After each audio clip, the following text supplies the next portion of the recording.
Welcome back, everyone, to another episode of Master Daters. Today, we are going to be talking about turn-offs and turn-ons. And maybe at the end, we'll talk a little bit about sex, because I cannot help myself. My name is Jesse. Joining me today is Travis and Jay Caps. How you doing? So, let's come together. Join hand in hand. Let's master date together. So, like I said, today's topic is going to be about turn-offs and turn-ons. So, they're not going to be necessarily gender specific, although we will point it out. We're going to be trying to do gender neutral. Of course, we have more experience on what turns on and off guys, but I have some websites that I've been diligently going through. I've scoured the internet for hours and days for you to determine what are the biggest turn-offs and turn-ons.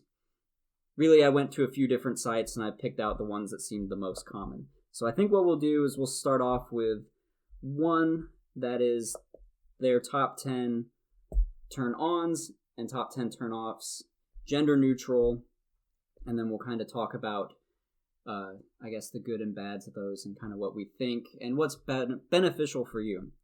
So, in no particular order, this is, I'm stealing this from radio.com, and their top 10 turn-ons are, so the first one is smelling good, which I think is, I guess that's pretty obvious. Is important. Yeah. Being affectionate, making me feel appreciated, dressing nice, intelligence, confidence, generosity, listening, playing with my hair. I'm assuming that's probably more of a girl one. Yeah, probably. And, of course, being tall. I think these are mostly from girls. Yeah. That's probably the least important one out of all of those. I doubt it. I don't know. And the 10 biggest turn-offs. Bad hygiene. Being mean. Being rude to a waiter. That actually, I think, is pretty important. I don't know if you guys place any kind of emphasis on that when you're out on a restaurant date. Yeah. Do you guys care at all? I mean, the way she acts towards the waiter or waitress, it displays a lot about their personality, I think. Yeah, but it depends on the service you're getting. But yeah, you're bad to the waiter, aren't you? I'm just saying. I mean, if you get bad service, I'm not going to treat him bad, but I'm not going to give him a 20% tip. No, but good service or bad service, you're not going to be an asshole. No, you know what I mean? And, so. Yeah, but they might get a little less tip from me. That's all. Yeah, that's and I just went out to eat last night, and the waitress was awesome, and I gave her a little bit more just because. Yeah. So. I think it's more like how you talk to them and interact. Yeah, we're not talking about the tips, but like as far although that is, I guess that can be good as well. Yeah. But okay, so the next one is actually just a huge pet peeve of mine in general, and that's eating with your mouth open. Yeah, I hate that. I hate that. I will not go on another date with a girl if she's doing that. Mm-hmm. Sometimes you do that when we're eating together. Everybody does it sometimes. Let's see. That's definitely up there. Yeah. Another thing you should absolutely not be doing on any kind of dates that you're on is flirting with other people. Oh, no. Yeah. Talking about your ex. No. I think that's a huge one. I'm really sure that's on my that's common one. I think every website I went to mentioned something about on a date somebody's talking about their ex. I think that at some point when you are dating a girl or you meet each other, there's a conversation you each have about your past relationship. Mm-hmm. But after that, that's basically it. You don't make that the topic when you go out to dinner together, especially on a first date. Maybe you guys meet and you talk a little bit on the phone or text back and forth or something, whatever it is. You get into that conversation, and then you get out of it, and that's it. Yeah, I wouldn't even do it on the first date. I would maybe save that for like a few dates later. No, what I'm saying is I think that's a conversation you have one time, and then that's it. Yeah, and I think that can be a beneficial conversation to kind of learn what failed in the previous relationship for that person. So you know not to emulate those traits and to do better. Don't bring it up on the first date, though. No, don't do that. Yeah, I wouldn't. I would avoid that at all costs. Right. Being cocky, talking too much. I think talking too much is another good one. I think a good rule of thumb is to ask a lot of questions in general. Act interested in there. Yeah. If you're talking the most, that's usually a problem, or you want the other person, or I think you want to be tossing the ball to them. You want some even playing field there. You want it to be them talking and you talking, not just you talking about yourself the whole time. I think one of the biggest indicators for me on how I would vibe with a girl early in conversations, online dating as well, is if I would ask a question, and she would answer, the biggest thing I wanted to see back was, how about you? For her to extend the question back onto me, like, how was your day? And if all I hear about is her day and she ends it, okay, she's probably just thinking about herself. Even though we don't give a shit. It applies to guys too. Yeah, but you don't know. Something could have been excited to happen to her that day, and she's just super happy to tell them about it. But even so, and that's great, but you should always, be curious about the other person. Like, oh, how was your day? Justin and I had a conversation about this. If a girl asks us how our day went, we're basically just like, it was all right, whatever. Yeah, that's true. It was pretty good. Usually that's it was pretty. It was pretty good day. I'm home now. That's all. Yeah, and that's kind of where it goes. But also, it's we don't go into detail some crazy shit happened unless some crazy shit actually happened. Yeah, pretty much. As a guy, we don't really go in detail about the entire day. I ate lunch and then after that, Yeah, I think that is more common for girls, at least from what I've seen. It's definitely not pinned exclusively girls on like them. To talk about the day, and I don't mind listening. I don't mind listening.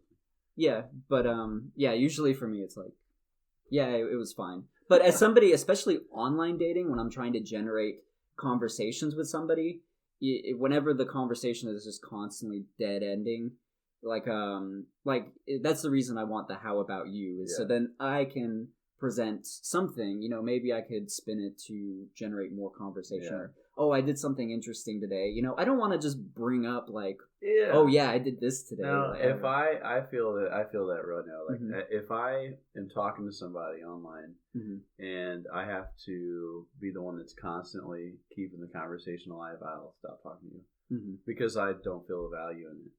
Yeah. If we're texting and I text you 2 messages, one day and then maybe in the evening after work I text you again and I get no response, I'm just never gonna talk to you again. Because I'm not going to waste my time, Yeah, it just shows that they're not interested in you. Right, exactly. So, I don't have time for that shit. So. Yeah. I know I got time for that. No. I agree. So, the other 2 in the 10 turnoffs, dressing poorly, and my favorite, baby talk. What? Baby talk. Oh, you're so pretty. No, I don't know, some shit like that. I guess so. It's in the 10. Is that in line with fetishes that we may cover later? It may be, yeah. We do want to talk about fetishes. That is coming up. Not in this episode, later on. So yeah, look on to that. Of course, we're releasing all these episodes all at once, so I guess you would know about it if you're listening at this point. Yeah. But yeah, that's something we are looking forward to. Yeah, I'm not down with the baby talk though. That's weird. Yeah, I don't know that I could handle that too. Yeah, what do you think, Jake? I've never even. I get the pet names like Babe and stuff like that. That's cool, but I don't think I can do cute pet names. Yeah, it's hard. It's got to be the right. For Jacaps, Jakey Wakey or something, or Travy Wavy. I don't know. I appreciate it, man. But no, I don't know if I could stick with that. That would be tough. I couldn't do that stuff. No, that would be a difficult one. That's too much. So that was one site. So let me look in. I'm going to go through some of the more general ones that I found throughout a variety of sites. The reason I'm going through those is just because I think if we're seeing it in multiple areas, these are probably they're trying common. You see trends, Yeah, exactly. So the first one, I think one we've all encountered is your date being on their phone the whole time. Yeah. And also, I want to point out that as you're listening or watching this, if you're sitting there and you're like, oh yeah, I kind of do these, on the turnoffs, take some pointers. Yeah, take some. You don't beat yourself up. Don't think about it too bad. It's a lesson. No one's calling you out. It's all right. Yeah. It's like having a fetish. If you have a foot fetish, you probably don't know it first. You try it on the girl, and you're going after her feet, and she's like, "What are you doing to my feet?" Now you know not to do that next time. So think about this during the podcast. Hey, listen, I don't know if the same concept applies. I don't know if there will be a next time if you try that. And she goes, well, it could be another girl or something. You'll be a little bit more picky about when you display those traits. So you can be picky with these 2. Just be like, okay, I did this. I probably shouldn't do it again because clearly, take it as a lesson. Yeah. And if you're on your phone the whole time, definitely keep that in your pocket primarily. If if you need to like escape the date, and get someone to call you, go to the bathroom or something and send a text like, "Hey, call me real quick, get me out of this." If I'm on a date, I have my phone, I don't even touch it. It's in my pocket. That's what you should do. Yeah. The entire time. Because it just shows that it looks like you want to be anywhere else but like where on you're a first date. On a first date. Yeah. But like if I'm dating like my girlfriend for a while or whatever, then you guys have been together for almost a year. If you got to pull your phone out and check the score of the game, right, screw around, that's a different story. But if they're still first on date, but the priority is gonna be the date. Right. Every time. Yeah. Exactly. Well, even like a few dates after, even if you are you don't person, ever if they're want to constantly on their phone, sit on your phone. That's not that's a turn off for sure. So this one I'm assuming is more of a problem that guys have, or that guys are doing to girls, and that's being too handsy. So I can understand like like some light touches or something, laughing. You shouldn't like extend for like maybe more than like 3 seconds or so, Is that what they're saying? That's what I'm thinking. Do you agree with that? I don't know. So, okay. I feel like there's a vibe. For our video watchers, I'm going to try this on Travis and see how uncomfortable he gets. So, that was really funny, Travis.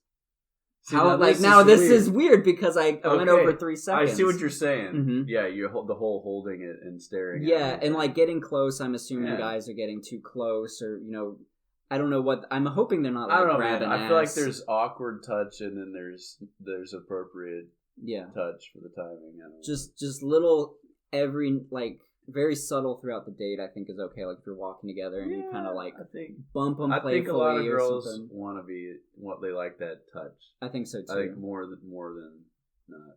So I think that's important. So you want to do we gotta do it the right way. Small amount. You gotta do it the right way, and you can't be creepy. Right. You definitely want to do, be somewhat physical. Yeah. You don't want to just you don't want to look like a boring guy. Right.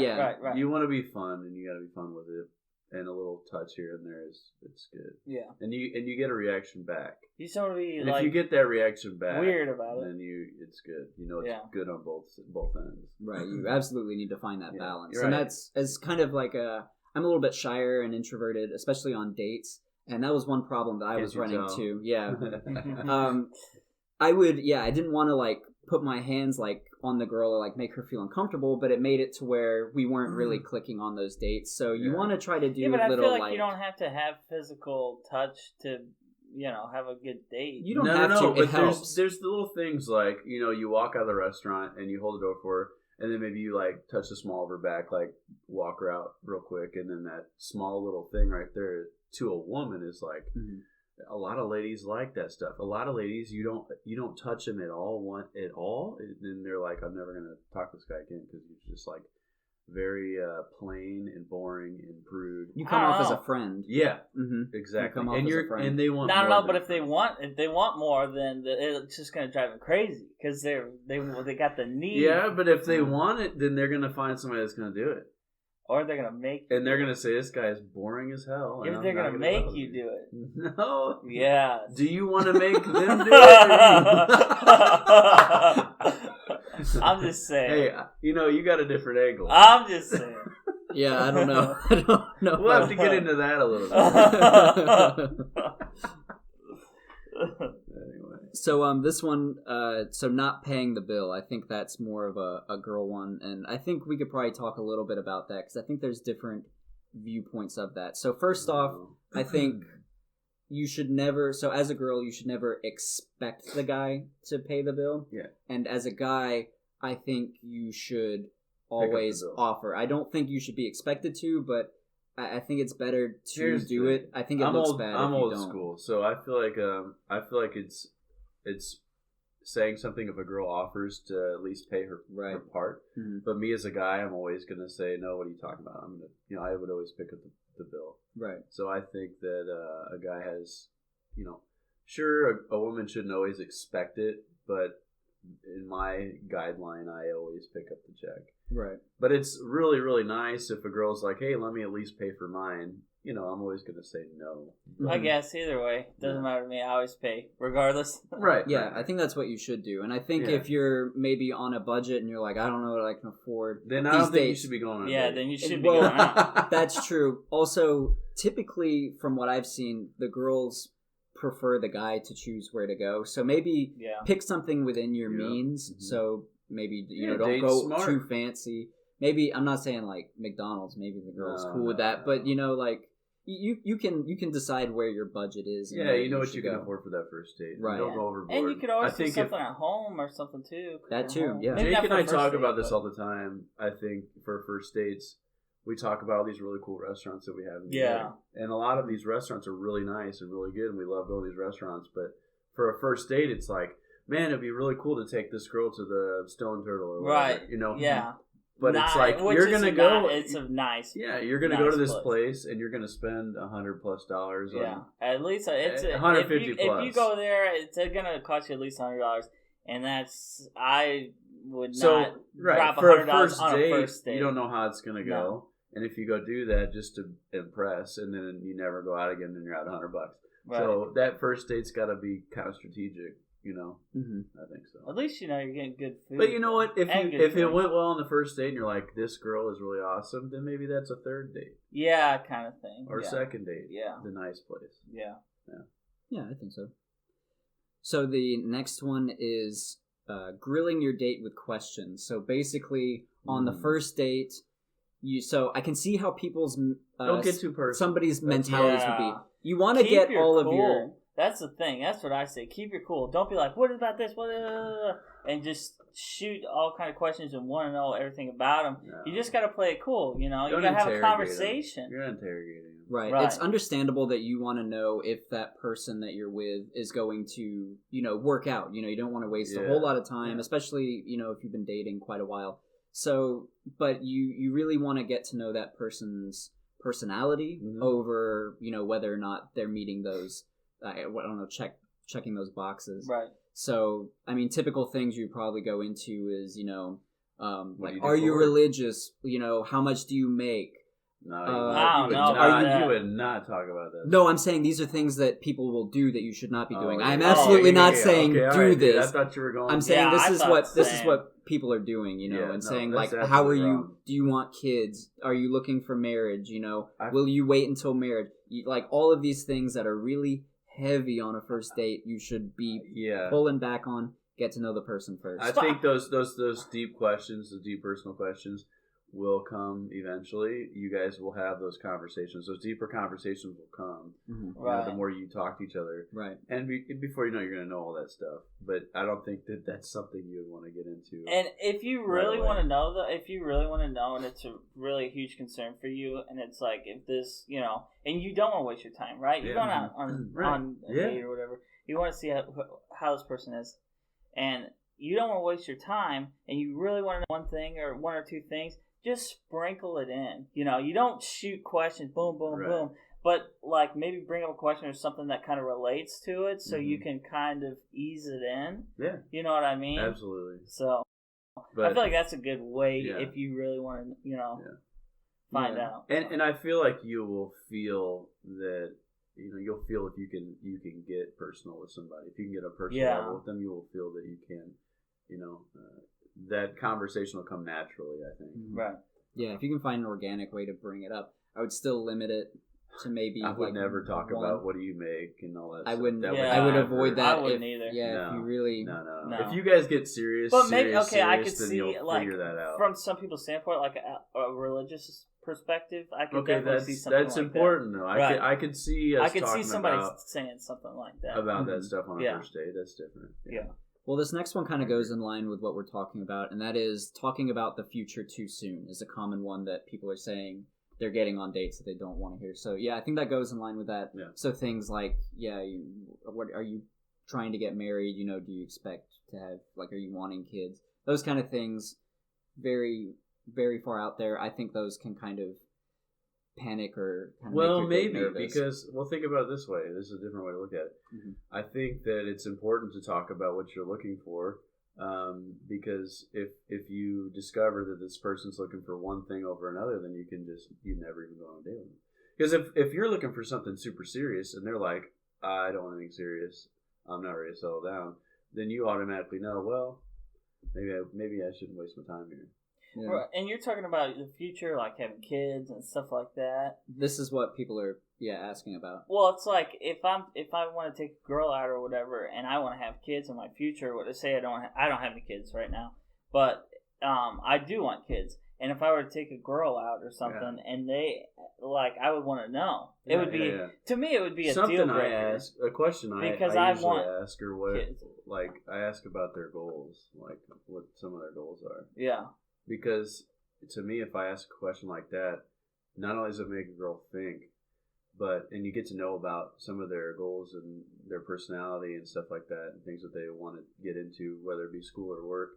But a lot of girls start talking about that personal stuff within their goals that you may want to know. Yeah, that's a good one. So I think that's really good. That's one of my favorite questions to ask. Mm-hmm. Yeah. Yeah, I think that's great. Yeah. Really get to the root of it. Mm-hmm. So let's see. So I have ones that are more relationship based when you're inside of a relationship. But before that, so when I was doing the research for this, I couldn't really find statistical rankings. Unfortunately, it was more just common general ones. But there was one that I was able to find that kind of had like a ranking for them. So I just want to go through those because they're different from what we've discussed so far. So this is the percentage of people who found these things to be a deal breaker. So the number one, highest one was disheveled or unclean appearance. So I think that should kind of put into perspective. You should be thinking about what you're wearing and, presenting your best foot forward. Absolutely. Right. And I mean, I think that can go hand in hand with like them having a clean living space. Sure. Yeah, that could too. Yeah. If you're going to their that's place. A huge turn off. Mm-hmm. They're not. Yeah, I feel the same way. Yeah. If I walk into a place and it's all dirty and stuff, yeah, I'm ready to walk out the door. Yeah, me too. It's disgusting. The next one is laziness, which I guess you could probably get from maybe asking about goals or probably being with somebody for like a few dates. You can kind of see their habits and whether they're motivated towards things or not. Yeah. So, sure. Yeah, I guess that's just a natural thing. But yeah, laziness is pretty high up there. I mean, this was second place and pretty neck and neck with disheveled or unclean appearance. So yeah, on those dates, definitely. I think they go hand in hand. Yeah, maybe put some sort of mindset or talk about your goals. I really think that's a great question that you brought up, is talking about your goals. Yeah, and if you're the one to bring that up, I think that also looks good on you because it kind of, in a way, says, I have goals. And the three of us are very goal oriented. Yeah. Right. I mean, we've all been through college. We've all got good jobs. We all do different things on the side that we like to do. Yeah. So that's important to me. I want a woman that has some goals. Right. Yeah. And you learn a lot more about them, more in depth in that conversation as it goes. And you can let them control that conversation. All you gotta do is ask that question. Yeah, I think that's a good one. So the next one is too needy. I'm assuming that also means like a clingy person. So yeah, you're not getting, as this person who's doing the thing, you're not giving your partner any kind of space. You're always on them, messaging them. I have been deemed as clingy in early relationships, so I've had to dial it back. We all have to learn and adjust. I've got mixed feelings about clingy girls. I like it. As a clingier person by nature, I think I like it too, because then you just clung together. But yeah, I think you need to gauge that person's space. And I think in general, give them the freedom. I'm also very introverted, and I find that I need time to kind of be on my own and just sit and just not interact with people for like a day or so. And more than likely your partner could be similar. So be sure to give them that space, or else they're just not going to be, in the right mindset when they are with you. Yeah. Or, you know what? Here's another way to look at that. Maybe you give each other your own space. Doesn't mean you have to be like in totally separate cities or anything like that. Mm-hmm. Maybe Jesse, you're in the living room playing video games, and maybe Sam's laying in bed watching a movie. Mm-hmm. Sure. You know what I mean? Right. So it could be give each other your own personal time in that sense, rather than I don't want to see anybody today. You know what I mean? You guys could just kind of take your time to your own thing. It's kind of different too. Like with me, it doesn't bother me. With my girlfriend's here or whatever, I can have my own personal space and she can do her thing, and then we can do stuff together. It's just it's like you talked about with your mom and dad. your dad loves to watch football and baseball and all that, and your mom doesn't, but she'll sit there and hang out and she knits and stuff. Yeah, she crochets. Yeah, they do their own thing in the same do their house. own thing. Yeah. It's just, you gotta have a balance. Yeah. And if you're constantly doing stuff with her 24/7, or him or her, whatever, 24/7 all the time, then it just they're gets gonna to crave a point. that time. Yeah, it gets to a point where it's just like, I just need to kind of do my own, let me just, let me play video games. I don't have to be away from you, but let me do this. Right, so watch a movie, just play video games, even just, go for a walk or something, a breather, and it's nothing against the other person. No. Right. It's a human. Yeah, thing. You just need to just chill out for a minute. Really. You need to give them time to miss you. Yeah, you need to give them time to miss you. And but also with that, if you are with someone who is really clingy or really needy, I think the best thing you can do is communicate that. You don't have to be subtle, like give me some damn space. No, don't be angry about it, but maybe subtly let them know, like, I need some time on my own, or otherwise it's not. You can do it in a nice, subtle way. You just explain yourself. It's nothing against you. You know what I mean? I need to just do my own thing. Because I need that time to relax, that downtime, or but. I think that's normal. I think every couple has to have their own little bit of space. The whole thing is communication, though. That's huge. And that's what keeps a relationship alive. Yeah. Without communication, a relationship will fail. Right.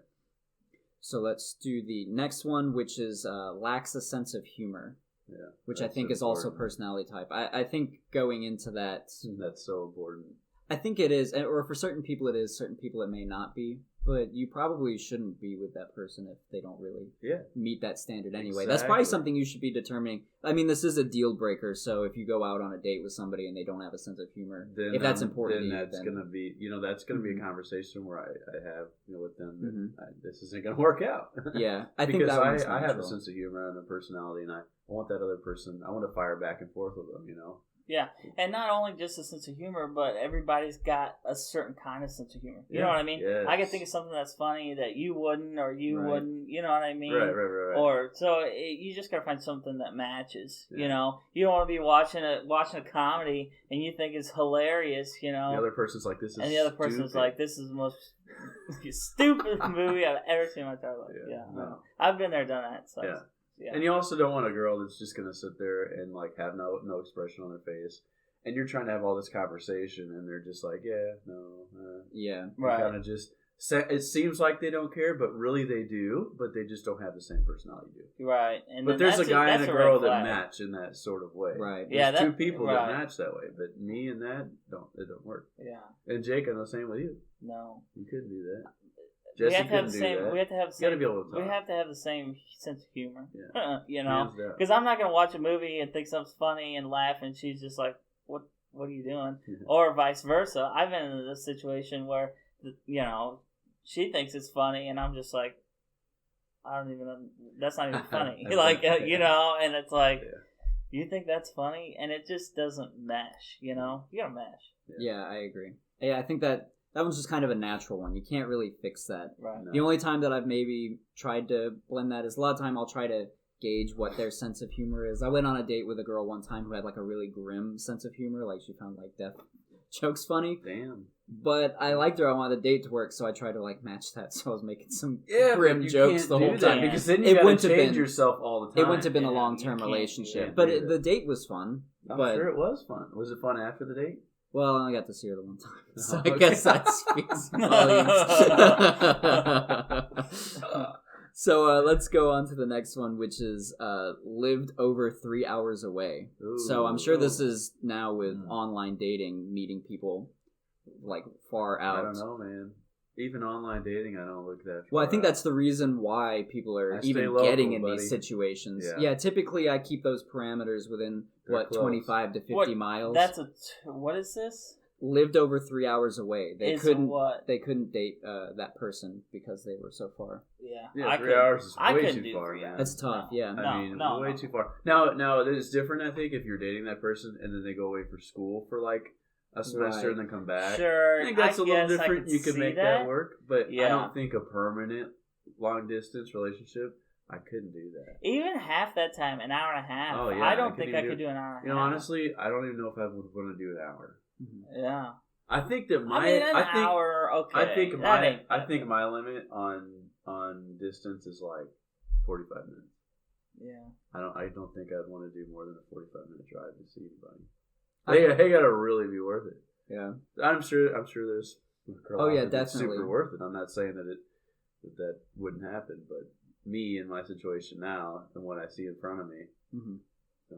Yeah, the most I've done is 2 hours. Yeah. And that was rough. That was pushing it. But it was still, I could still 2 hours was doable. You can still go see a person within that. Yeah. Over 3 I could see because now that's really putting a strain on your day. It's good that you've had that experience. Right. Because I'm somebody that hasn't done that. I haven't every day. But Jesse has. So it's good to see that other angle.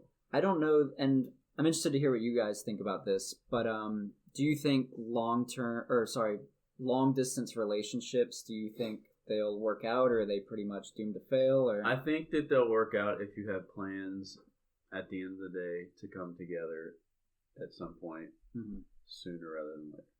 I think that if you try to make it work long distance and you're doing your thing, she's doing her thing, I don't think it's going to work unless you guys are both like, okay, in the next 4 months, we'll both have moved jobs, or now we'll be at the same college or something to work it out to where we're together finally. That sort of thing I think would work out, but I think if you keep it long distance, you don't make those sort of plans, then it's not going to work. Yeah. Right. It's definitely got to be a long term type of one as well. Yeah. The number one thing is communication. Yeah. As long as you communicate and as long as you talk and as long as you know what's going on, I feel like you could do. It depends. They're 3 hours away or what. Whatever. If they're 10 hours away, as long as you're talking and you're staying, you have that bond and you know what's going on in each other's lives and everything. Yeah. And and you're communicating on what's going on and how you feel, towards each other and everything like that. And like you said, there's if you're coming together at some time in the future, you guys, you're not always going to be separated, what I mean? And try to make it work, or I don't think you could do that. But as long as you communicate and you have a plan, and you're both willing, then absolutely, I think it's absolutely, I think it's possible. Yeah. Yeah. You look at the catfish. You look at catfish. Right. Some people, without ever meeting, stay together for I've seen people together for 10 years. Yeah. And never meet, and then finally meet. No, it's catfish, but and sometimes it's not. Every once in a blue moon, it's not. But I guess there are some people that just don't have anybody, and they tell each other everything about themselves and everything about their day, and then they learn to rely on that one person at the end of the day, every day. So, I think some of those people make long distance relationships work. Yeah. Yeah, I would agree with that. I think you do more antisocial, introverted people probably. Maybe. I think there has to be a lot of trust because you don't know what that other person's doing. Yeah. Oh, yeah. And you have to be pretty confident. But I think you both bring up a good point, is you do want to have those plans established to eventually meet. If the other person is resistant to either come to you or for you to go to them, I think that's a pretty big red flag. Huge red flag. Yeah. Absolutely. Yeah, I don't think that's working. Yeah. They probably met someone, or they catfish, or they just don't want to put the time and the effort in. Yeah. Yeah. Either way. So the next one. So lived over 3 hours away was about halfway. So now the next lowest is bad sex. Ooh. That is a deal breaker. That is a huge deal breaker. I think it's a valid one. Honestly, I think you need to meet up. Yeah. In that scenario, you need to mesh. And you need to know what's good sex to them and what's good sex to you. Right, like we were talking about the foot fetish thing. If you tried to go for the feet, that didn't work out. Maybe you don't mesh in that scenario. Yeah, you need to find somebody else. I don't know anything about foot fetish. Why do you bring that one up? That was a callback. Okay, sure. I don't know. It's the most common one, I assume. I don't know. We'll talk about fetishes in the next episode. I can answer all these questions then. Yeah, so I don't know, man. But yeah, so... Yeah, bad sex. So I agree. I think that is important. Yeah. I think you have to there's got to be some fire there when you're having good sex, and if there's no fire there, it's not happening. It makes me nervous for all these waiting till marriage people. Yeah. Because you don't know what you're getting. I've heard a lot of bad stories from girls that were waited till marriage kind of girls. Yeah. They wish that they didn't do it. Yeah, I mean... Yeah. And they're still highly religious people, but mm-hmm. they say that moment in life was just terrifying. Right. And scarring. So, I could see that being bad. Or what if you, on your marriage night, suddenly he wants to wear a diaper the whole time? Yeah. What do you do? What if you just got married? What if he's got 3 nipples? What if he has 3 nipples? What if? Pasty? You think just because you're not having what if sex he's not, doesn't mean you haven't seen him shirtless? That's true. All right. What if he's not packing heat downstairs and you done married this guy? Ooh, I do have a statistic for that later that we will bring up. So maybe you're not in a bad spot. So small penises rejoice. There may be hope. I'll get to that statistic later, but yeah, it may not be as important as we think. That's hilarious. But let's go on to the next one, which is lacking self-confidence. I think that is... Yeah, I think that's especially important for men, or girls would look at a man and say he's not very self-confident. I would say for men to look at a girl, it's definitely gender neutral, but for me, yeah. I don't know. It's never been a huge emphasis. I like a girl to have self-confidence. Do you? Okay. Yes. I think that plays a lot of their personality. Absolutely. They don't have self-confidence and they're always bashing themselves and just kind of that's something mopey and I can't. I want a girl that knows she's hot but not a bitch about it. Right. You know what I mean? Yeah. I can't do it if what Travis was saying, if they're all, mopey and stuff. No, be confident. Because it's just a huge turnoff, Mm-hmm. Why am I going to be attracted to you when you obviously don't even appreciate yourself? Exactly. You know what I mean? If you can't appreciate yourself, how can you expect somebody else to appreciate you? Yeah. I don't know. Or how do you even know what you want? Yeah, that's true too. If you can't appreciate yourself. Yeah. Yeah. No, I agree with that. I think for anyone that maybe feels like they are lacking self-confidence, it's good to hear Travis and Jake Happ's perspectives. I've had issues with self-confidence, especially in my younger years, so I can kind of empathize with that. So maybe that's why it's, I don't know, maybe something I'm more, lenient on. You've come out a lot. You've got a lot more confidence. Opened up a lot more. But, years ago, it was, very difficult for me. Doing this right now would be very difficult. I would be stuttering and having a lot more issues than I'm having now. Yeah. So, but usually I see it upon myself to bring up the other person, which is something you're doing. Not saying Travis and Jake Haps don't, try to elevate the person that they're with, but self-confidence is definitely something that you will want to improve on yourself. You can do it for sure. You just really need to find yourself and really learn to accept that. And if somebody else isn't, screw it. Move on to the next one, which is what a lot of these people are doing because there's a lot of deal breakers on here. So so there's plenty. But it's not just the girls that look for confidence. The guys. Totally, yeah. It's the guys. I mean, as a guy, I could say that guys look for confidence in the girls. We do. You know what I mean? Absolutely. Because it's attracted to us. Now, I don't want them to run the show or anything. No, girls like an assertive guy. But I want somebody that's knows that she's valued. You know what I mean? Yeah. There's a sweet way to be confident to a woman. Right. Yeah. So the next one is stubborn. I think that's a good one too. Yeah. Yet again, something I can relate to. I'm looking at this list and I'm like, I'm doing a lot of these things. I think we all can relate to some of this stuff. Yeah, stubborn is definitely more of a personality trait. But you should really, if you feel like you are a stubborn person, really take some deep breaths and really focus on trying to, pump the brakes a little bit, and not everything has to be in control and all of that. Well, so I think let it flow. I think something that I think all of us had to learn is admitting when you're wrong to a woman. Sure. It's important to or a say, woman to a guy too. You're totally right. Yeah, I think it goes both ways. Right. There's a point when you give up in a little bickering that you're having, whatever it is, that you say, no, you really are right. Yeah, as the married one in the group, I just can attest that, you kind of get used to being the wrong one. So, but it's pretty common. And if you're the one that is that hard-headed, you try to look at the other side. It might be hard in this situation or whatever. You think you're dead set on, whatever the issue is. But, just try, especially if you if you're with somebody that you care for and that you love, or you you want to try to see and compromise, Yes, compromise is huge. And if you could see kind of her side of where she's coming from, maybe you could find middle ground. If we can't compromise, there's no working out. Right. Because it's not your way every day. Right. It's not my way every day. This is what you want, this is what I want. Let's meet in the middle. Yeah. In any situation. It could be something little. Yeah. You know what I mean? No, I totally agree. I think you guys bring up a good point as well on, being willing to admit that you're wrong. And if you are stubborn, I know for me, usually I'm like really stuck on my perspective for a little bit, but then I kind of take some time. It gets better. And then I realize, okay, yeah, I was wrong there. And the more you realize that, the better, the easier it gets for you. And I think it's important to go to your partner in that case and also be willing to say, I was wrong, I'm sorry. It may not seem like it's a big deal, but I promise you, it makes volumes. A big difference. Yeah, absolutely. So the next one, low sex drive. I think that one's pretty much right up there. Maybe not with bad sex, but yeah, the low sex drive, definitely.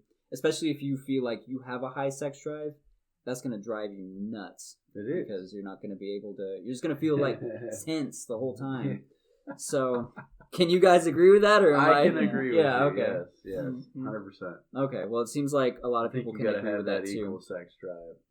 I did see that with this study, this was rated a lot higher on men's scales than it was for women. So I think, as you would expect, men found this more important. The next one is one that women found more of an issue with than men. I think one that we can all be responsible for. Too much TV and video games. I can't help it. I don't know, man. I feel like this is my problem. Whenever I get into a relationship with a girl, I think I deprive myself of playing any types of Call of Duty or Apex, anything like that. And I think I'm the guy that never gets that alone time that we talked about earlier. Yeah.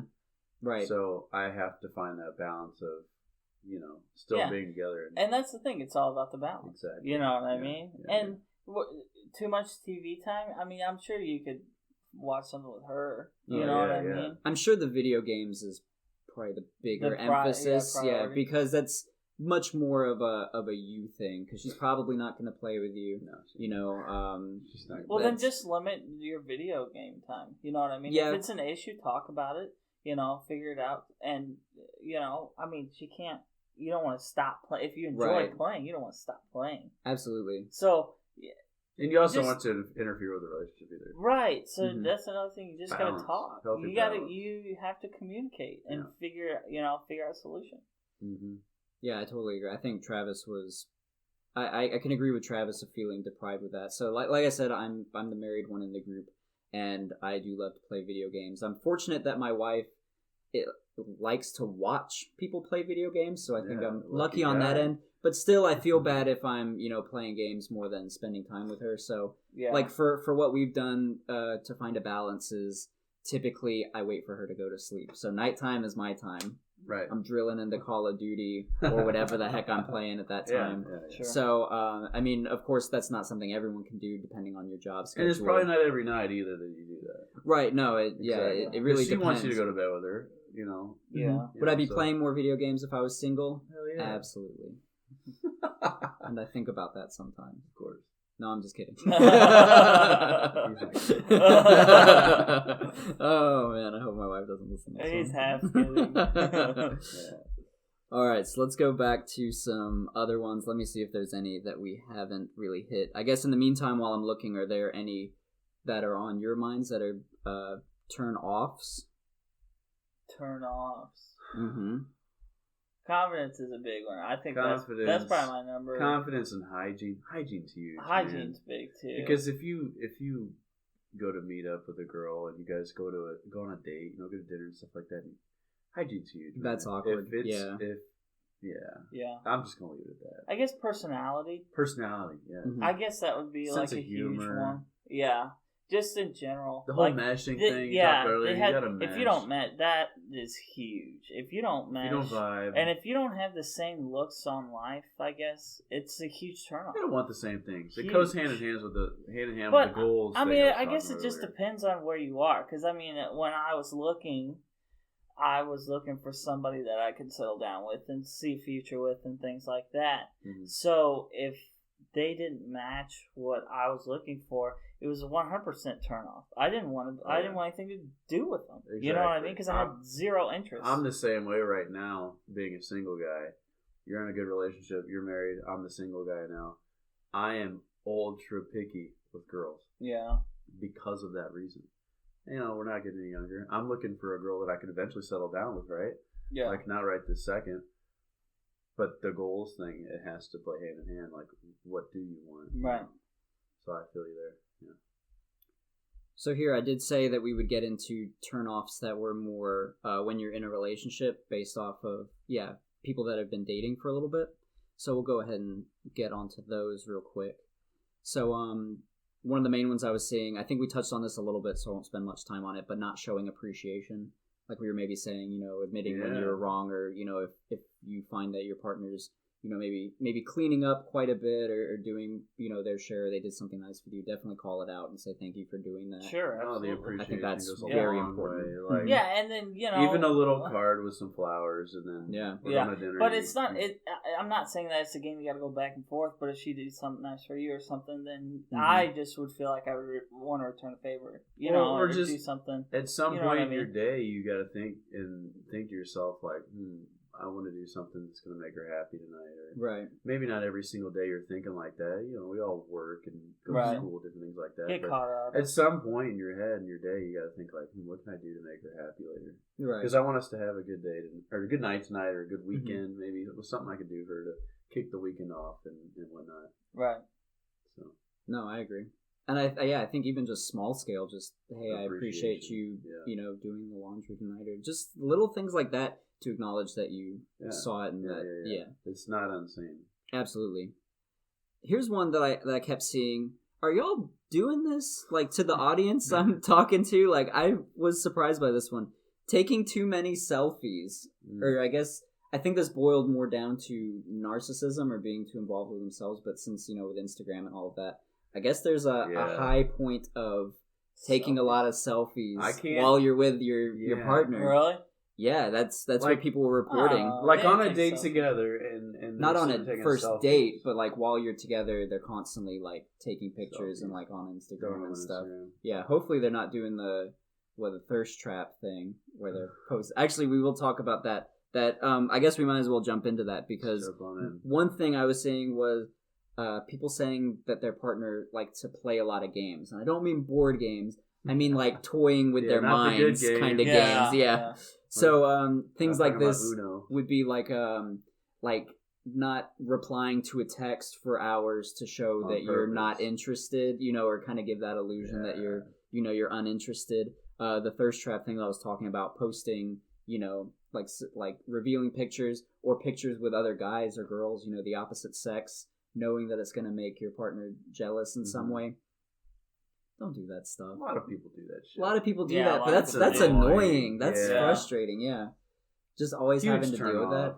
Yeah. I mean, seriously. But I think that's important to bring up, because one thing that I was always hearing was that you should be doing the thing like, don't text for a little bit of time so you don't appear to be desperate. Yeah, exactly. I think there's a difference between being desperate and interested. It's a spectrum. It's a balance. Yes. But doing that and not spending so long just to do that, it's not making them more interested. It's kind of making them uninterested, because they're like, I don't want to deal with this. Yeah. You know? So I don't want to play games. There's a balance, though. Maybe just a little bit, like a tease, kind of. But you don't want to overdo it. I'm laughing because I know Jake Habs has done this. You know you've done a lot. I'm just saying. That was back in the day. Past I was life. young. Canceling I'm an old man dates. now. Cancel date. How many times did you cancel with your girl? And you guys are great now. Awesome relationship. Uh-huh. You don't want to know. I think, what was it, like You don't 9? know. Canceled. They don't Was it wanna- 9 He times? canceled 8 dates with her. Was it 8? Please. Okay. But they're great. They're great Oh, together. yeah, they're doing great now. Oh, perfect together. But there were reasons. I just... Oh, I man. mean, I work construction. You know, I'm tired. Yeah, that's Yeah, that's And fair. good Good reason. really, a couple of times I was out of town. I was doing out of town. I think a work. couple Uh-huh. times you went and hung out I with was. me. I think a couple times you. And Yeah, I I think once or twice. I you think I canceled did. on dates just so you and I can go get some beers. Well, I mean, I remember Yeah. asking my mom to help. What? I remember calling my mom and talking to her on the phone, trying to get out of this date, and I'm like, "Mom, what do I do?" And she's like, "Jake, you just need to chill out. You know, you just need to relax, do your own thing." She's like, "Don't go on the date." And I'm like, "Okay, well, what do I do?" So I'm sitting there asking my mom for advice on excuses to tell this girl I'm not. So it wasn't just me. I mean, I had You had an accomplice, your Sure. mom. Yeah. That's but hilarious. It was just, There you go. Family first. God. So the next one that I was seeing a lot of is so this is maybe you're approaching a relationship, but you're not quite in a relationship yet. So when you go over to their house, leaving things at their house like you're planning on moving in. Travis can relate to this because he had a girlfriend that would leave like shampoo and things and like Yeah. toothbrush and stuff at the place. Yeah. All the time, and we used to say that she was moving in. Yeah, I used to give me all kinds of crap for that. How long ago was that? It was like 6 years ago. It was something like that. When we all lived together. Yeah. Yeah. Oh my god. Yeah. Yeah. That can be a little bit of like we were talking about the future in early in dating. Yes. Leaving stuff in there, it kind of makes seems like you're making Right. a home out of it, like you're moving a little bit too forward. So just be mindful of that. And it's little things here and there. One day it's a toothbrush. One day it's Next the thing you know, she's shampoo. got a house Now key. she's there. Just ask. Or at least that's where your mind goes. Yeah. You're like, she's bringing a moving truck the next Some time. things aren't that big of a deal. Yeah, Some that's things what- aren't that big It's of not. a deal. I don't think it's that big of a deal. I mean, if you really want to see a future and settle down with this person, I mean, I don't see Yeah. a But problem. what if you I think don't. Jesse's I don't see a speaking problem of with an that. early Early. on. Yeah, okay, relationship. early. It's No, Mhm. I I wouldn't think do he's speaking early on. that. Yeah. And this is clearly something that people have been bringing up often. We may be exaggerating or making light of it a little bit more, but it's something you should be aware of. I'm not saying you can't leave stuff there. You may accidentally leave stuff there, but be mindful, especially if you're not really getting those vibes yet. Right. That maybe they're not. If you do, like Jake Caps is saying, if you are talking and you're establishing more of a long-term relationship, it's probably not going to be an issue. If A you're little talking different. about moving in A little and things different, like that. but if you're gonna yeah. leave your shit there and early on in the relationship that doesn't work out, then I guess you're gonna have to go back and get it. Yeah, that's Yeah. awkward too. That's And something then to it think becomes about as more well. Yeah. Yeah, that's difficult as well.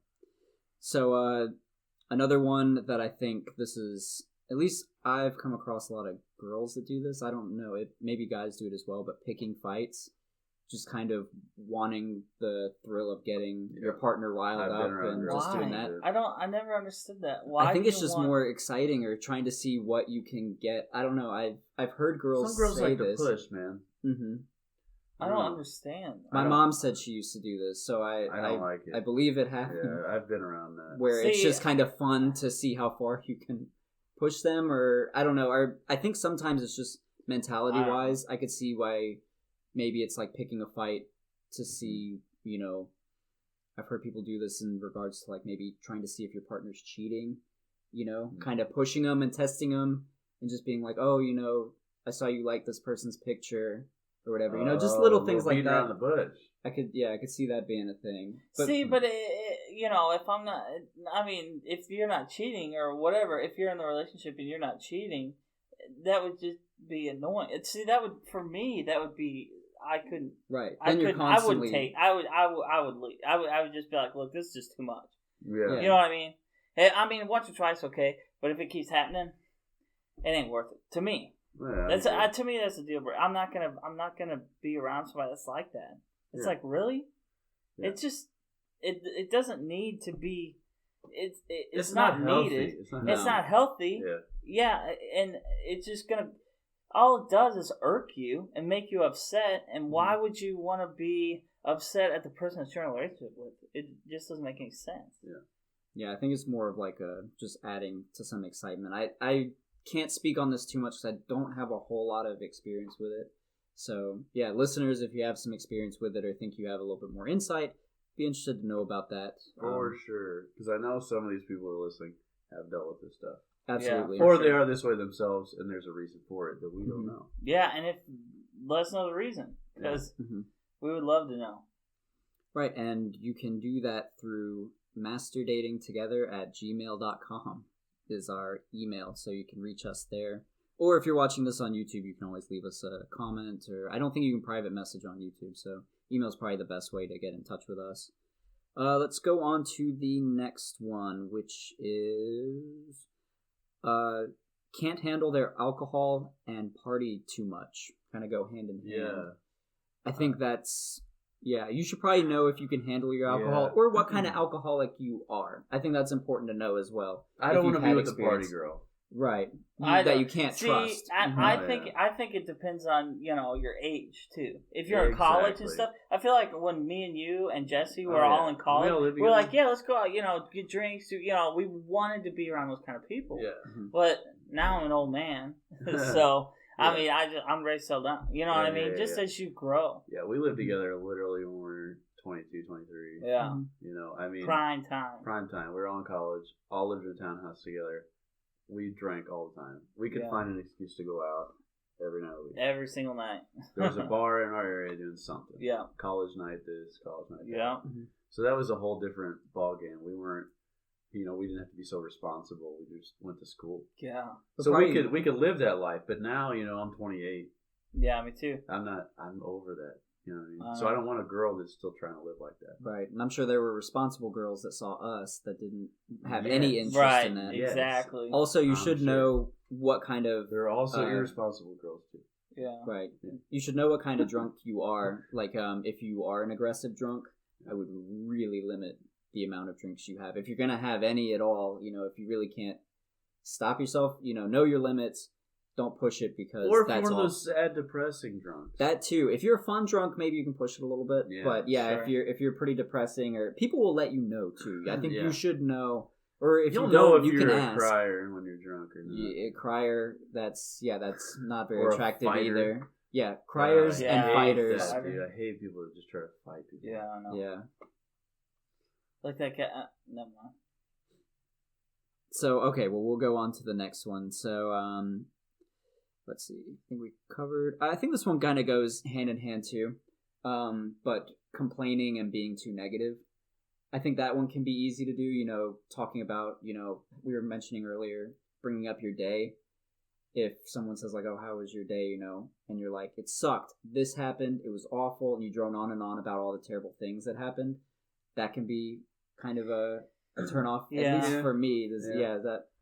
Agree. Okay. But I mean, if you I don't know. I like to make her feel better though too. Right. See, the thing is, if she's saying every day, if she's saying that I've had a bad day, that all this, she might just try to be venting to you to try to get it out. To try to get some relief. If it's one day, but like if Jesse was saying, if Jesse was doing it and it was every day, instead of venting, then that becomes her personality. Right. You know what I mean? Yeah. Which is completely different. And I could not be with somebody like that. Mm-hmm. I have been, and it didn't work out because I'm not like that. You know what I mean? I'm not like, woe is me. I'm in such a bad place. I mean, I'm the exact opposite, but just my personality. I'm optimistic and positive about just about everything. Yeah, that's what I try to find. That's awesome. You're both perfect. But it Wow. can be. That's what it sounds like you're saying. No, I'm just saying. Hey, look. I'm not gonna come home to Travis and say I just don't want to do anything. I want to just sit on the couch and mope and not do. You know what I mean? Jake and I'm our never roommates. like that. We come home from work or we're on our way home from work and we're like, hey, you want to go golfing? Right? Yeah. Let's do something. That's what we do. Even if I had a bad day, I still want to go out. And I'm not gonna. And especially, you don't want to drag that out. Yeah. Last night. Right. I know. But you don't want to drag that out on somebody else. If you're having a bad day, you don't want to make, if I'm not having a good time or whatever, I don't want to make my best friend feel bad because of, how I feel. You know what I mean? Yeah. I don't know. I think personally, I want to just do the opposite. I want to lift people up, you know? Yeah. And I feel like that's attractive to most people out there, men or women, if they act like that. But it's got to be a personality. Yeah. Right. I think there's a couple good things you bring up to kind of unpack. So first is, I think the energy that you're giving off, I think other people kind of pick up on that. So I notice when I'm around somebody that's a little bit more negative, that tends to make me feel more negative too. Yeah. And that can be unpleasant. And that is very So unpleasant. even if Absolutely. maybe the other person's not picking up on it, it could be sort of subconscious, and naturally that person will associate those things. Plus, the other thing is, it can be really easy to fall into negatives. You point them out. Naturally, as humans, we really seek out things that are going wrong, and we tend to talk about those things. And like Jake Haps and Travis were saying, I think they've been able to find joy in their life and things that they enjoy, being around people that make them happy. So if you find yourself being kind of negative or, in really a bad spot, I think you do need to focus again on ways that you can get out of that. Find things that you enjoy doing. Make sure to prioritize doing those things. Make sure to be around people that you enjoy being around. Don't be around people that make you feel bad all the time. Yeah. And if you're negative about your life, change it. Mm-hmm. Yeah. But also, if you're on a first date, change it. And that doesn't mean you can't vent. No. Once in a while. Right. You know what totally I mean? vent. Absolutely. But you're gonna need that Right. sometimes. So, right. But you don't want to make that your personality. Don't keep something in your life, bitch about it every single day, and never change it. Right.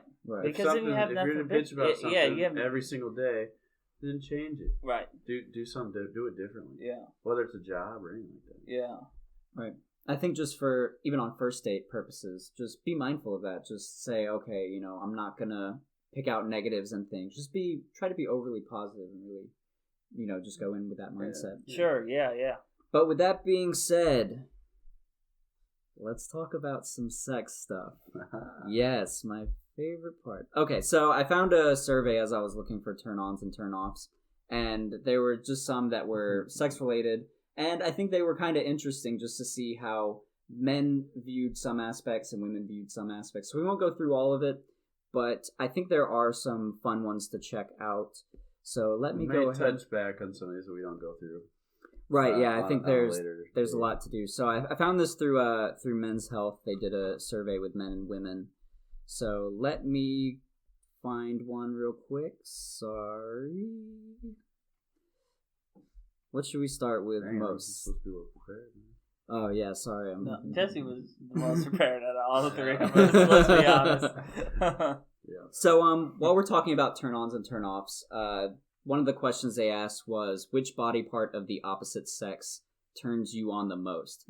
Do either of you want to take that was my question. Do either of you want to take a crack at what the men listed as the two highest? Oh, what did men? What did men list as the two highest? As the two highest for a woman?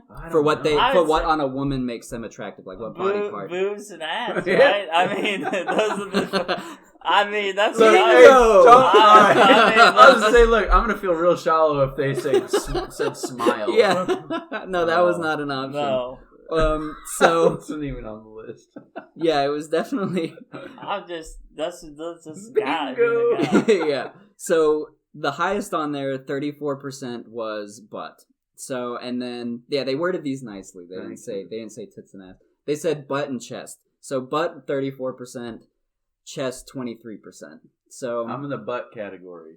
Behind that, some people did say face. Legs and butt, man. What is legs on there? Legs it was at 10%, or not even. It was really? like 9.9.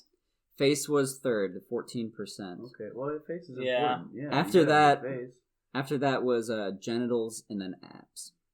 Abs. I don't know if I said that right. Abs. Yeah, like whether or not the person like abs on a woman. Yeah, I don't like abs on a woman. I don't mind it. It just shows that they're fit. Well, yeah, but it's not bad. I don't mind it. but I don't have to have a woman that's just shredded. Yeah, I know. Or make me look like I need to get abs. Well, yeah. Well, arms and shoulders were on this list as options as well, but I don't think any men picked arms or shoulders. Arms and shoulders. But some, that was options. So now that you know some of the options, so now go ahead and try to do the top 2 for what women find attractive on men.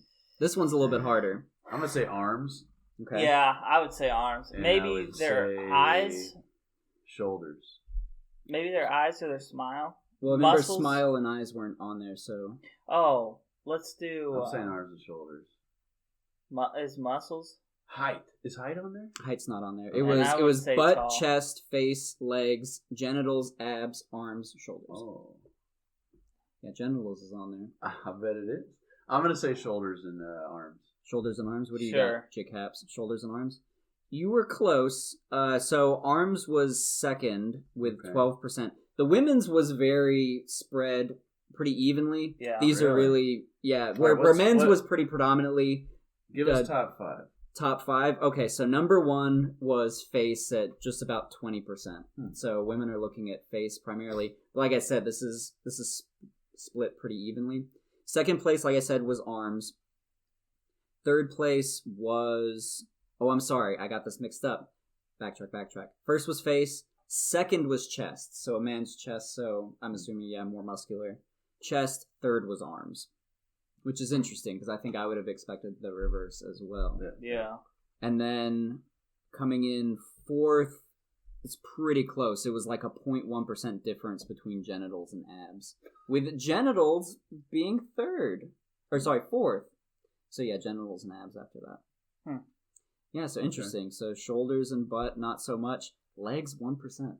Really? Yeah, so legs not important. You can skip leg day. No, don't skip. Don't skip leg. Never skip. Oh, my bad. Okay. So, which of your body parts do you think turns the opposite sex on the most? So do you want to do that one? It's basically what a man would view thinking that the woman would find. On themselves. Yeah, on themselves. Oh, I don't know. Let's do a different one, actually. I can tell you the height. I can tell you the number 1. So, men thought that women would find face most attractive. And they do, right? They do. They were right. Mm-hmm. And women were pretty close, too. Like, almost half of them said that men probably find the chest most appealing. It's like they know us. Yeah. Well, they were kind of wrong, because butt was number 1. I mean, nearly 30% said that. It was... pretty much what you would expect. They know. Yeah, they know. Right, whatever. Okay. Let's talk about penis size. I said we would get to it. Okay. I said we would get to it. So, how would you describe your penis? So, this is solely for men, and the options are about average, about right, small, massive, way too small. So, what do you think are the top 2 here? This is what don't look at it. This is what men think their own penis. This is how men would describe their own penis. I would say most people would say average. Travis? Yeah, I'd have to agree with Jake. You were right. Yeah, most men are pretty modest, I guess. So, or I don't know how you describe that. Yeah, about average, 60%. Second place after that was about right. I honestly don't know why that was on the survey. That just seems kind of weird. About right. And why would you pick that? It's like, why would you pick what was the last option? Way too small. Way too small. Way too small and about right. Those are not sizes. About right is the weird one to me. Because it's like, I guess it's about right for your partner that you think? I don't know. But that was the second. That was like 25% just about. So, yeah, only 7% said massive. I don't believe them. I don't believe them one bit.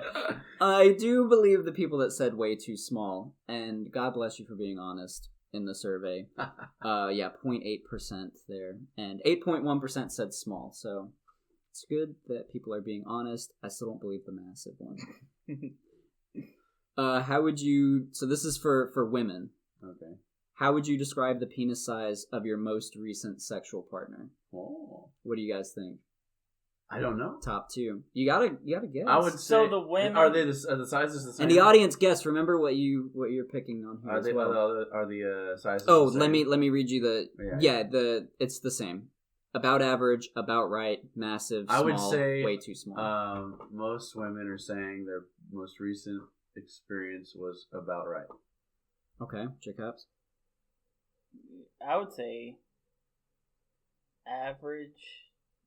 All right, what is it? Let's say average too. 44% said average, and then it's kind of the same for men as far as rankings. So 32% said about right, which I guess would make more sense for maybe if I try to put myself in the female mindset. Maybe they would say, yeah, it's whatever, but it's about right for me, or whatever. Yeah. Maybe it doesn't really matter. Weird way to describe it. Yeah.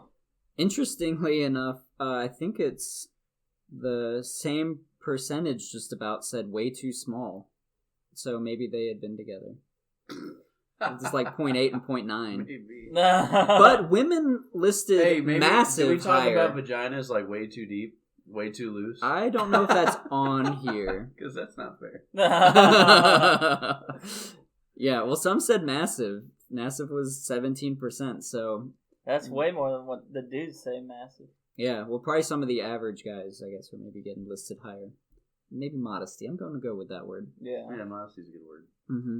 So this one was for both men and women. Sticking onto the penises. That's a weird sentence. Yeah. In your opinion, the ideal length for an erect penis is... Okay, and men and women can both answer this. So what men think the ideal length is and what women deem the ideal length. So your options are pretty much from 1 to 3 inches is the lowest, and then it's incrementally 1 inch. So 4, 5, 6, 7, 8, 9, and then 10 inches or more. It's just kind of confusing. So yeah, it's basically 1 to 10, but the lowest is 1 to 3, and the highest is 10 or more. If that makes sense. Yeah. So what do you guys think is the ideal length? So let's start with men first. What do men think the ideal length of penis is? Yes. Probably, I would think bigger than what the female would think. Right. Okay. Do you pick a number of inches? I don't know. Give us a top 5. Yeah. You just want to know top 5? Yeah. Okay. So, number 1 that men said was 7 inches. Oh. And then second place was 6. These are all about 30 to 40% here. 8 inches came in third, 5 inches, and then 9 inches. But those numbers dropped off pretty low for 5 and 9. And those are for ideal. Those are what men deem the ideal length. So pretty much top 3, 6, 7, 8, but 7 being number 1. And for women said the same. 7 inches was their ideal length. Really? So if you're a 7, shout out to you. There you go. 6 inches right behind that. Not with too far. With the women too? Yeah, with the women as well. And then it goes pretty much in line with what men were saying. And then so for the people out there thinking 10 inches or more, women actually rated that pretty low. That was only like 1.7%. So 10 inches. So what I'm saying, size not necessarily a huge thing, but we will get to that a little bit more. Actually, let's get to that in this next one. Let's do it. Which of the following is most important for pleasing a woman? Okay, asked to men and women as well. So here are your options. Let's just pick the top 2 because there's only 5 options here. So, what would a man say is most important for pleasing a woman? Thrusting technique, oral sex, duration of intercourse, penis girth, penis length. I would say oral and duration. Okay, Travis? I would say oral and girth. Oral and girth. I did make a mistake because I was reading them in order of from the highest to the lowest for the men. So, I guess... So thrusting technique was number 1 for the men? For what men assumed was the most pleasing for a woman. And then right behind that was oral sex. And yeah, basically the order I listed it. For women, it was Yeah, it was actually the same. So women listed 55%. Thrusting technique was most important. And the reason I say this is important for the small penis people is that penis length came in last place. Only 3% said that length was most important, and out of those 5. So girth did come in third. That was the only swap. So if you got a small penis, hit the thrusting techniques. There you go. You got it. Just figure that out. Just learn how to use it. Yeah. Yeah, there's a saying, I can't remember. What is it, like the motion of the ocean or something like that? Yeah, I don't know what it is, but it's something like that. So yeah, I found that interesting. We got anything on women? Oh, I basically listed the women. So women said that thrusting technique was most important and penis length being least important. No, I think... Yeah, I mean, we've been talking about penises. Yeah, I think Travis wants to know about some... Oh, you want to know about the women? Yeah. I don't know that we get that. I don't think they really hit that. But of course they did. Let me find another. Let me see if I can find another interesting one. We'll maybe do one more section. So this one does kind of go in line. We won't end on this one, but I think it's important with like turn-ons and turn-offs because I think it's good to know. So what sort of lingerie do you prefer? So there's 3 options here. Racy, the less fabric the better. Elegant, hints of raw flesh. Trashy, zippers and pleather. So definitely not trashy. No, you are correct. Yeah, this was predominantly low. Yeah, people did not want trashy. Zippers and pleather was not very high up. Sound good.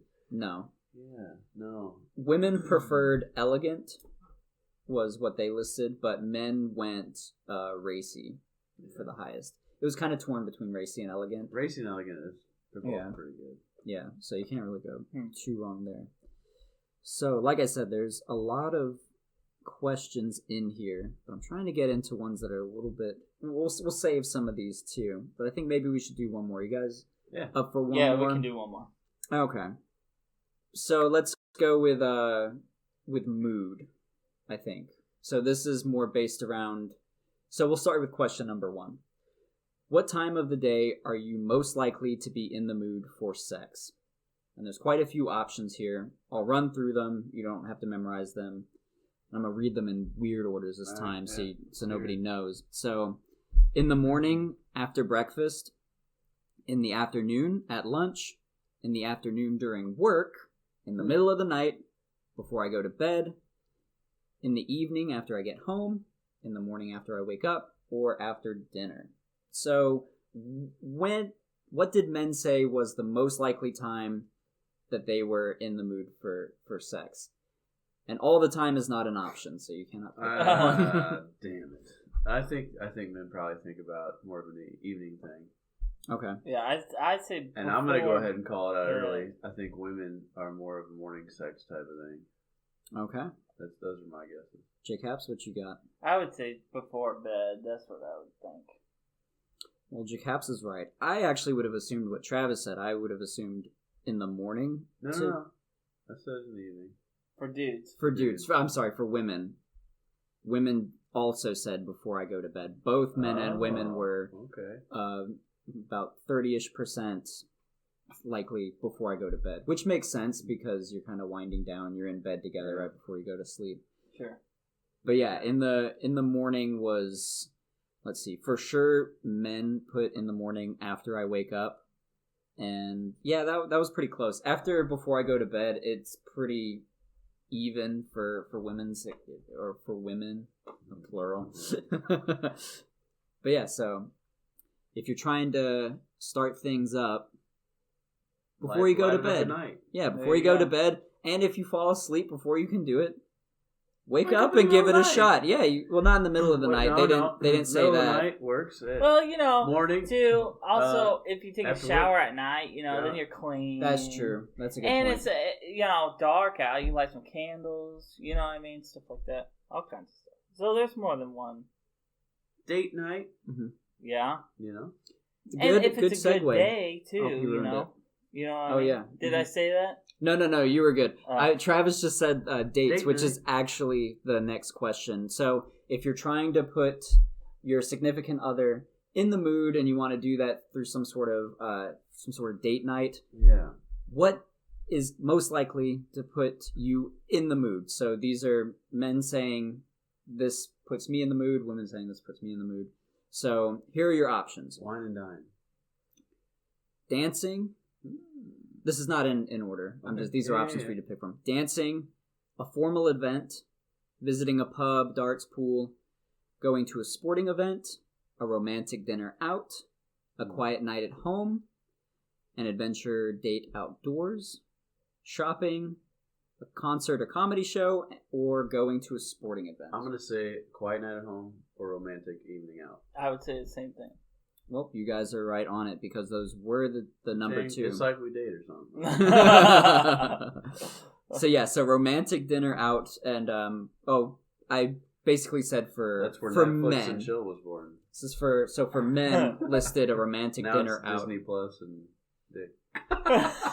There you go. Disney plus Dick.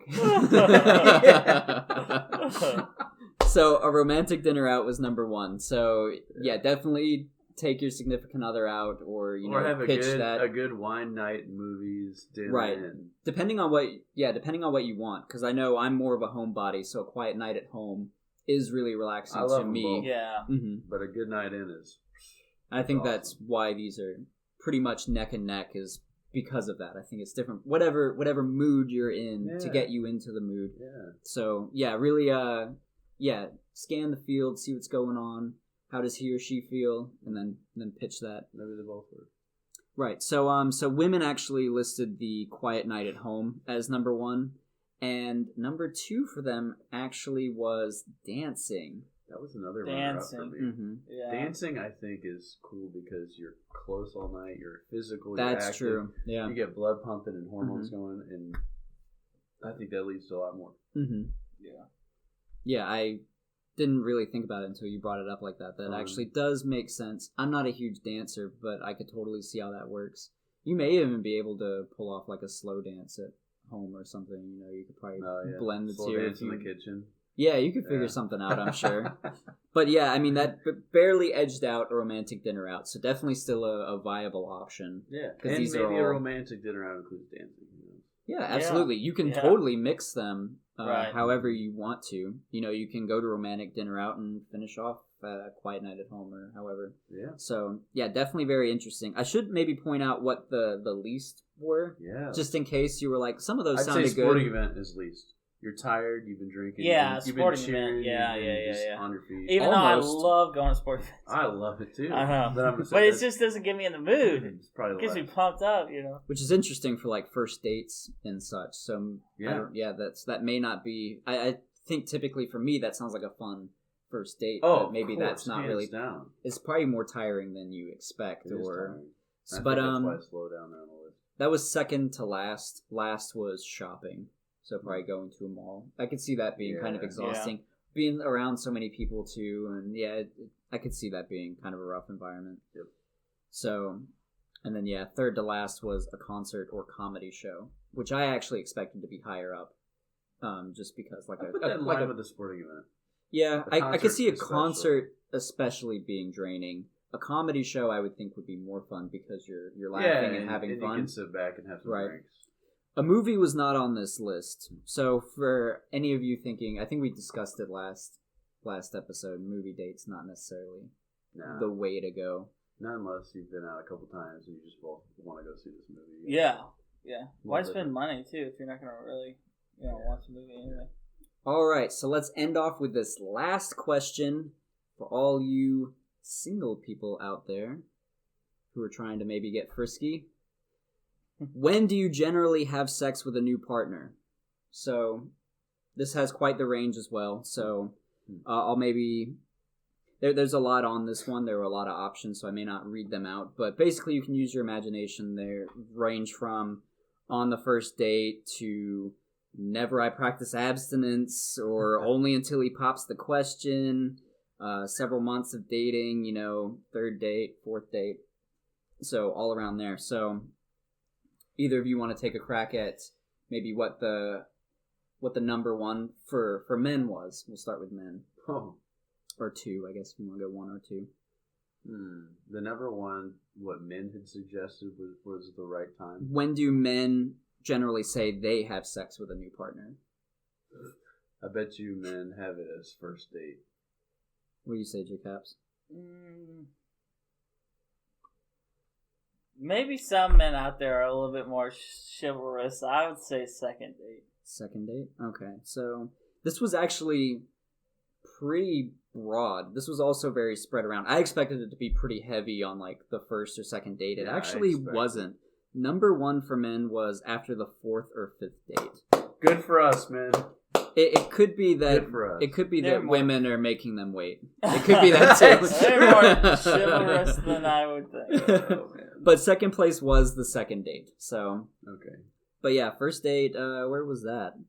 It was up there. So I should say fourth or fifth date was 13%, second date 12%, and then first date was 8%. That wasn't necessarily the highest, but those are what I expected.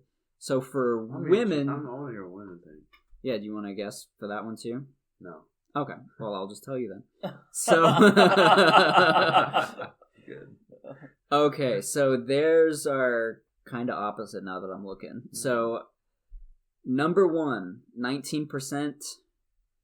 After several months of dating. That's a lie. Shit. Well, yeah, maybe No, that's true. It could be. I don't know. They might be. I mean, you never know. Stats. This is the stats, man. So yeah, numbers don't lie. I guess People lie though, and they might be lying when they tell about. I'm this. pretty sure they're lying when I'm. Yeah. It's like women don't masturbate. Look, come on. That's a question on there too. Mm-hmm. So. I don't believe that shit. Second place was once we've discussed exclusivity. Now, the key thing in the phrasing here is it says discussed. Yeah. So you just talked about it. You haven't necessarily become exclusive. I would assume we're gonna they assume became they become exclusive. Okay. Yeah. So I definitely think the women are making the men wait. Let me see what third place was. Third was after a month. So yeah, they're pushing it. Where was a first date? First date was pretty low, 5%. Luckily, only after he pops the question was pretty low as well, about 2% for women, 0.3 for men. So men definitely not waiting till marriage, it seems. Well, there is the I practice abstinence, which was actually higher than the waiting till marriage one. 2% for women. What's the difference? So abstinence is... yeah, I know what it is, but okay. Waiting till marriage and then I practice abstinence. Abstinence, you never have sex. Yeah, waiting till marriage means waiting you will marriage, have sex. You will have sex. Right, but don't they practice that abstinence up till marriage? Well, yeah, that's the way I look. But at this abstinence would go beyond. So you're talking about people never. just don't have. They will never have sex. They will never have sex. That is what that was. So 3% of men said that, and 2.5% of women said. 3% of men said they practice abstinence. Actually, yeah, more men than women said they practice abstinence. Well, think about this though. Now they practice it by choice. What it could be a religion. Look at the age group. You know, what if you're asking a 60 plus year? You know what I mean? Well, if he's had sex, I would imagine. He's not abstinent. Yeah. Sure. Yeah, maybe he's practicing abstinence now, but he didn't before. Yeah. I don't know. All right. Yeah, you never know. You know what I mean? But I think we've been going on long enough. I think we'll cut it there. I had a lot of fun with that one. Like I said, you can expect us in the next episode discussing fetishes. I'm looking forward to that one. They're gonna get better. Yeah, they're gonna get interesting. So definitely give us feedback as well. Things you like, things maybe you want us to bring up that we didn't bring up, or topics on your mind. We're open to all sorts of feedback. We want to be entertaining, have fun with everyone. So be sure to reach out to us on that email I provided. Master Dating. Comments. If you've got stories, like interesting stories, dating stories, sex stories that you have, it can be totally anonymous. Yeah, we'll keep it anonymous. Just funny stuff that we can talk about that you may have that you relate to any of this with. Yeah, so definitely reach out to us if you have anything you'd like to talk about. Masterdatingtogether@gmail.com, or just any general feedback We're up for it all. As a new podcast, we are trying to grow, become better, and feel everyone out. So yeah, most definitely. You guys got anything else you want to say before we close out? No, it's been real. Yeah. All right. Well, thank you for watching, and we will see you in the next one.